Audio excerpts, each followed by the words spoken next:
You have no idea how deep the ocean really is.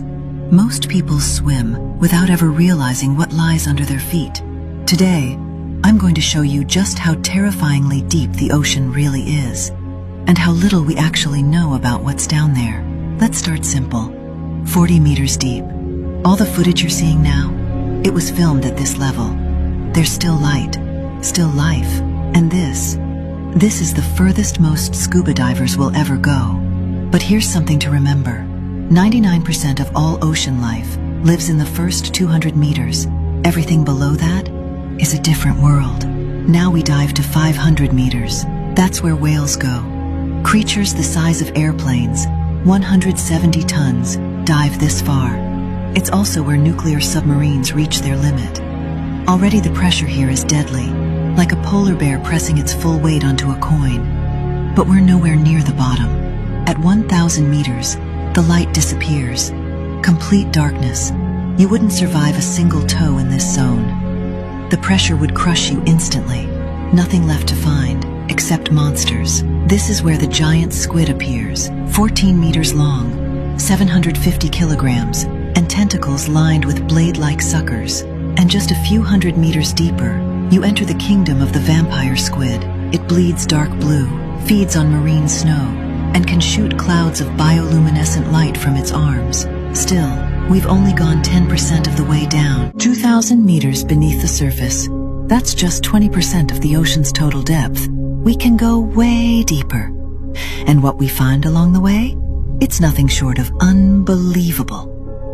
At 2,000 meters, or 2 kilometers, you'd expect total darkness. No sunlight reaches here. And yet, you start seeing tiny lights glowing in the black. That's because we've just entered the bioluminescent zone, where almost 90% of sea life glows in the dark just to survive. One of the creatures here? A small, terrifying thing known as the abyssal dragonfish.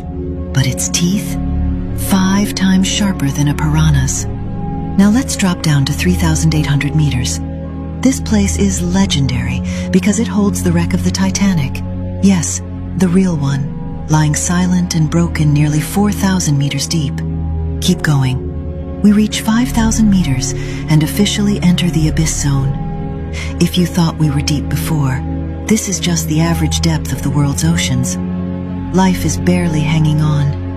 You'll only find strange sea cucumbers, giant glowing jellyfish the size of humans, and long-legged abyss crabs. Let's go even further, down to 6,000 meters, into the Hadal zone. This place is hell underwater. The water temperature, never above 4 degrees Celsius. And the pressure, over 1,100 times greater than on land. To help you picture that, it's like carrying 335 full-grown African elephants on your shoulders. Yeah, that heavy. But now let's flip the view.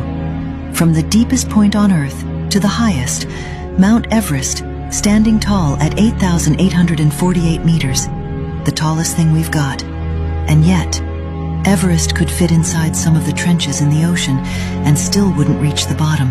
Because in 2012, director James Cameron took a solo dive down to 10,898 meters.